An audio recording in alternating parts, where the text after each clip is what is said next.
బ్రహ్మాయేన కులాలవన్నియమితో బ్రహ్మాండ భాండోదరే విష్ణుర్యేన దశావతార గహనే క్షిప్తో మహాసంకటే రుద్రో येन కపాలపాణిపుటకే భిక్షాటనం సేవతే సూర్యో భ్రామ్యతి నిత్యమేవ గగనే తస్మై నమః కర్మణి అని శ్రీ భర్తృహరి శ్రీ విక్రమార్కుని సోదరుడు తమ కర్మ యొక్క పద్ధతిలో ఈ విధంగా చెప్తున్నాడు. ఏ కర్మ యొక్క ప్రభావం వలన దేవుళ్లే అయినటువంటి బ్రహ్మగారు కుండలు చేసే కులాలుడిలాగా కుమ్మరివాళ్లాగా నిత్యం ఈ బ్రహ్మాండాలు జీవులు సృష్టిస్తున్నాడో, పాపం విష్ణువు దశావతారాలనే సంకటంలో చిక్కుకుని నిత్యం దుష్ట శిక్షణ శిష్ట రక్షణ చేస్తుంటాడో, ఇక రుద్రుడు పుర్రెను పట్టుకుని భిక్షాపాత్రగా చేసుకుని నిత్య బిచ్చగాడే తిరుగుతున్నాడో, ఏ కర్మ చేత సూర్యుడు నిత్యం ఆకాశంలో ఉదయాస్తమయాలనే రాకపోకలు చేస్తుంటారో ఆ కర్మకు నా నమస్కారములు కాదు, నా జోహార్లు. దేవతలు కూడా తప్పక అనుభవించవలసిందే కర్మ అని రూఢి అవుతోంది కదండి. ఇక మనం ఎంత వారం? అసలు ఈ కర్మ ఏమిటండి బాబు, అంతా ఇలా ఏడిపించు తింటోంది. అదేమైనా రాక్షస దేవత? ఏదీ కాదు. కర్మ అంటే నీ కోరికలే. అదెలా అంటావా? విను. నువ్వు చేసుకున్న కర్మలకు తగిన ఫలాన్ని నువ్వు అనుభవిస్తావు. కాకపోతే కాస్త వెనక ముందు every action produces equivalent reaction అని సైన్స్ చెప్తోంది కదా. అదే ఇక్కడ అప్లై అవుతుంది. నీవు మంచి చేస్తే మంచికి ఫలం సుఖం, చెడ్డ చేస్తే దాని ఫలం దుఃఖం నీవే అనుభవించాలి. ఎవరు కర్తో వాడే భోక్త. ఎవరు చేసిన కర్మ వారు అనుభవించక ఏరికైనా తప్పదన్నా అని పాడుతుంటారు కదా. అసలు కర్మ అంటే ఏమిటి? క్రియతే ఇది కర్మ అనగా చేయబడేది కర్మ అనగా ఒక చలనం. మనం మన మనోవాక్యాలతో చేసిన కర్మలే మనకి సుఖ దుఃఖాలను కలిగిస్తుంటాయి.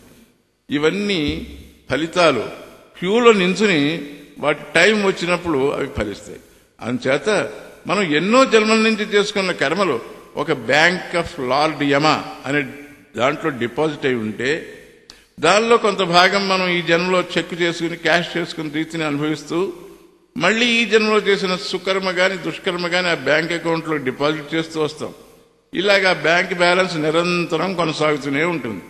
అంచేత మనకు కర్మ జన్మ అనేటువంటి సుడిగుండల్లో చిక్కుకుంటూ ఈ సంసార చక్రంలో పడి అనుభవిస్తూ అవిశ్రాంతంగా పోరు సలుపుతూ ఈ కర్మ అనే చక్రబంధం నుంచి బయటపడలేకపోతున్నాం. చూశారు కదా, త్రిమూర్తులంటే వారే దేవతల ఈ కర్మబంధంలో తప్పించుకోలేకపోతుంటే నేను నువ్వు ఒక లెక్క అని. అయితే ఈ కర్మల పేర్లు డిపాజిట్ అయినవి సంచిత కర్మలని, క్యాష్ చేసుకునేవి ప్రారంభ కర్మని, మళ్ళా ఈ జన్మలో మనం చేసిన కర్మల్ని అకౌంట్లో క్రెడిట్ చేస్తే అది ఆగామి కర్మని చెప్తూ ఉంటారు.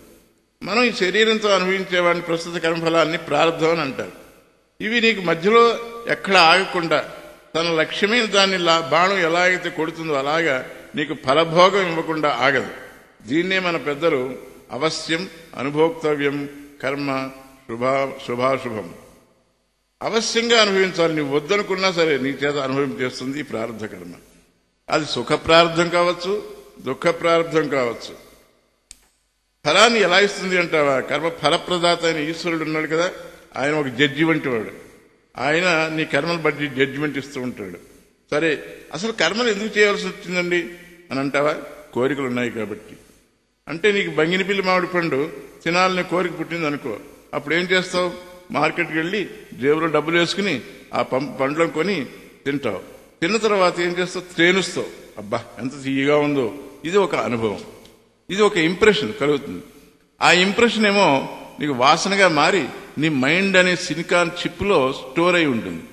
మళ్ళీ ఏదైనా ఒక పండు కనిపించినప్పుడు ఈ ఫైల్ ఓపెన్ చేసి ప్రీవియస్ రికార్డులో చూసి ఇది చాలా బాగుంటుంది అనే వాసనను చూసి మరలా అదే కర్మ చేస్తాడు మానవుడు. ఇది క్రమం. వాసనలే కర్మలకు కారణం అని తెలుసుకో. సరేనండి, ఆ వాసన ఎలా పుడుతుంది అంటావా? ఇది బాగుంది, ఇది నాకు కావాలి, ఇదంతా నేను అనుభవించాలి, ఇదంతా సత్యమైంది అని భ్రాంతి పరంపర ఏదైతే ఉందో ఆ భ్రాంతి లేక అజ్ఞానం కారణం ఈ వాసనలు. సో అజ్ఞానం, వాసన, కోరిక, కర్మ, దానికి ఫలితం జన్మ. అది మళ్లీ వాసన, ఈ విధంగా చక్రంలా తిరుగుతూ ఉంటుంది. అయితే ఈ అనుభవించేవాడు ఎవడండి? వాడే జీవుడు. నేను కర్తను అనుకుంటాడు, నేను భోక్తనే అని అనుకుంటూ ఉంటాడు. ఈ సంసార జాలంలో పడ్డాడు, బయటకు రాలేక శ్లేష్మంలో పడ్డ ఈగలాగా వాపోతున్నాడు. అయితే ఈ కర్మలు రెండు విధాలు. ఒకటి సహజ కర్మలని, రెండు శాస్త్ర విహిత కర్మలని. వేదంలో శాస్త్రంలో చెప్పబడిన కర్మలనేమో శాస్త్ర విహిత కర్మలు అంటారు. సహజ కర్మలంటే నువ్వు అన్నం తింటావు, దప్పికొస్తే నీళ్లు తాగుతావు, అలాగే నిద్ర వస్తే పడుకుంటాం, మల మూత్ర విసర్జన, ఇవన్నీ చలనాలు అయినప్పటికీ అవి కర్మల జాబితాలోకి రావు. ఓన్లీ శాస్త్రోక్త కర్మలే కర్మల జాబితాలోకి వస్తాయి. అంచేత నువ్వు నిత్య నైమిత్తిక సుకృత కర్మలు చేస్తే అది సుకృత జన్మ, నీకు చిత్తశుద్ధినిస్తుంది. శాస్త్ర నిషిద్ధ కర్మలు చేస్తే నీకు పాపాన్ని ఇస్తుంది. అప్పుడు శాస్త్ర చోదిత కర్మలు నీకు పుణ్యాన్ని ఇస్తూ ఉంటాయి. అయితే నీకు ఏ కర్మలు ఏ విధంగా ఏ ఫలితాన్ని ఇస్తాయో కరెక్ట్గా అంచనాలు మనం చేయలేము. అందుకనే గహన కర్మణోగతి అని గీతాచార్యుల వారు కర్మగతి చాలా విచిత్రమైందయ్యా, నీ ఊహకు అందనిది అని చెప్పారు. అయ్యా మరి నేను ఈ కర్మబంధం నుంచి విడివడడం ఎలాగా అని అంటావా? రెడీగా ఉంది భగవద్గీత. నీకు అన్ని విధాల అన్ని కోణాల నుంచి నిన్ను ఈ చక్రబంధం నుంచి విడిపించడానికి ఏం చేయాలో చెప్తోంది. అందుకే భగవద్గీత చదవండర్రా అని మొత్తుకుంటున్నారు అందరూ గీతాచార్యులు. ఆయనే కాదు, వేదం శృతిమాత కూడా లోగలు చెప్పినట్లు అజ్ఞానం అన్నిటికీ కారణం. అసలు అజ్ఞానం అంటే ఏమిటండి అంటావా? నీ స్వరూపం నీకు తెలియకపోవడమే. అదేమిటండి నా స్వరూపం నాకు తెలియకపోవడం ఏంటి? నేను ఉన్నాక ఇగో శరీరం నాదే కదా అని అంటే, ఈ శరీరం నీది కానీ నువ్వు కాదు. ఈ బాడీ మైండ్ కాంప్లెక్స్ అనేటువంటి నువ్వు అనుకునేటువంటి ఈ పోషణ రక్షణ భోగాల కోసం అనేక పాప పుణ్యకర్మలు చేస్తున్నావే. నీ జీవుడిని కర్త భోక్త అనుకుని ఈ శరీరం పోషణ కోసం చేస్తున్నావు. ఇదంతా నీ కర్మ. ఆ కర్మ అదే కర్మ, అదే అధ్యాస అనే జబ్బుకు నిజానికి నువ్వు కర్తవు కాదు, నువ్వు భోక్తవు కాదు. భగవద్గీతలో ఎంతో బాగా విశ్లేషణ చెప్పారు. ప్రకృతే క్రియమాణాని గుణై కర్మాణి సర్వసః అహంకార విమూఢాత్మ కర్తాహమితి మన్యతే. నీకు మధ్యలో ఈ అహంకారం ఒకటి పుట్టుకొచ్చి మూఢులై ఈ జీవుడు ప్రకృతి అనగా సత్వరజస్తమో గుణాలతో కూడుకున్నటువంటి ఈ మనస్సు, వాక్కు, కాయము, మనోవాక్య త్రికరణాలు చేసేటువంటి కర్మలను సాక్షిగా చూడలేక నేనే కర్తను అని భ్రమిస్తున్నాడు. దీనివల్లనే ఇన్ని జన్మ పరంపరలు ఆయన. ఇంకో విధంగా గీత నీవు అకర్తవని బోధిస్తూ ఉంటుంది. ప్రకృత్యైవచ కర్మాణి క్రియమాణాని సర్వశః యః పశ్యతి తథాత్మానం అకర్తారం సపశ్యతి. సర్వగుణ కర్మలకు ప్రకృతే కారణమని తెలుసుకుంటే నువ్వు నైవ కించిత్ కరోమీతి అని సాక్షిగా చూసేవాడిగా చూసే, అంటే నేను దీనికి కర్తనుగాను, కర్తానాహం భోక్తానాహం సాక్షి నిత్య ప్రత్యేగాత్మ శివోహం అని స్వయం జ్యోతి అనిదృగాత్మ అని ఎవడు భావిస్తూ ఉంటాడో వాడిది సరి అయిన చూపు. అంచేత గీతాచార్యుడు ఇలా ఎన్నోసార్లు ఎక్కడో ముత్తుకుంటూ ఏమన్నాడు. ఇంకో చోట నాణ్యం గుణేభ్య కర్తారం యథా ద్రష్ట అనుపశ్యతి అంటాడు. మరో చోట అధిష్టానం తథాకర్త పంచైతే తస్య హేతవ అని కర్మలకు అధిష్టానము, కర్త, కర్మలు, చేష్టములు, దైవము అని 5 అంశాలు కారణాలని చెప్పాడు. ఈ రకంగా భగవానుడు మనల్ని నువ్వు కర్తవు కాదు, నువ్వు భోక్తవు కాదు, నీ నిజస్వరూపం, నీ నిత్య శుద్ధ బుద్ధ సచ్చిదానంద స్వరూపం తెలుసుకో అని ఆకాశంలాగా సర్వవ్యాపకంగా నిరంజనంగా ఏ కర్మలు అంటదాని చేతులెత్తి మొత్తుకుంటున్నాడు, మొరపెట్టుకుంటున్నాడు. మరి మనం వినటం లేదు. మనం ఆయన వార్తలు వింటే కదా మనం. అదే కాక నీ జన్మ పరంపరకి ఈ రహస్యం గుహ్యతమం, రాజవిద్య, రాజగుహ్యం తెలుసుకుంటే ఫుల్ స్టాప్ పడిపోతుంది ఈ కర్మ చక్రానికి అని అంటే వినవే. అది జ్ఞానాగ్ని. ఆ జ్ఞానాగ్నిలో నీ కర్మలన్నీ దగ్ధమైపోతాయి అని గీతాచార్యులు చెప్పారు కదా. జ్ఞానాగ్ని సర్వకర్మాణి భస్మసాత్ కురితే అర్జున. నువ్వేమో అవన్నీ పెడిచెవని పెట్టి గొర్రెల మందులో పెరిగిన సింహం పిల్లలాగా వాటిని అనుకరిస్తూ ఆ చేష్టలే చేస్తూ ఈ జన్మను, ఈ ఉత్కృష్టమైనటువంటి మానవ జన్మను వృధా చేసుకుంటున్నావు.